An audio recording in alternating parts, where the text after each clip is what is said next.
Bharat times ન્યૂઝમાં આપનું સ્વાગત છે। હું છું આપની સાથે જયેશ। વાત કરીએ ગુજરાતની તો પાટણ જિલ્લાના સાંતલપુર તાલુકાના વારાહી એપીએમસી ખાતે પ્લાસ્ટિક પ્રદૂષણ અંતના શપથ લેવડાવવામાં આવ્યા છે। ત્યારે વિશ્વ પર્યાવરણ દિવસની ઉજવણી નિમિત્તે પ્રધાનમંત્રી નરેન્દ્ર મોદીના પ્લાસ્ટિક પ્રદૂષણના અંતના સંકલ્પને સાકાર કરવા વારાહી ખાતે શનિવારના રોજ એપીએમસી વારાહી બનાસ બેંક સાંતલપુર તાલુકો તેમજ સાંતલપુર તાલુકાની સેવા મંડળીઓ અને તાલુકા સંઘના ઉપક્રમે લોક જાગૃતિ માટે રેલીનું આયોજન કરવામાં આવ્યું હતું।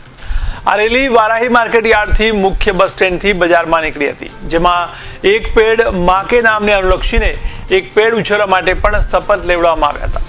ત્યારે હાલમાં વધી રહેલા પ્લાસ્ટિક પ્રદૂષણના અંત માટે માર્કેટ યાર્ડ દ્વારા કાપડની બેગનું વિતરણ પણ કરવામાં આવ્યું હતું।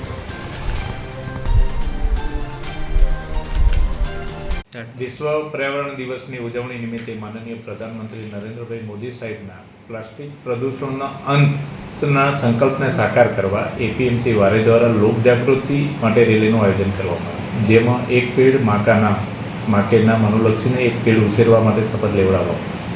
પ્લાસ્ટિક પ્રદૂષણનો અંત માટે વારાહી માર્કેટયાર્ડ દ્વારા કાપડની બેગનું વિતરણ કરી પર્યાવરણની જાળવણી માટે પ્લાસ્ટિક બેગનો અંત કરીએ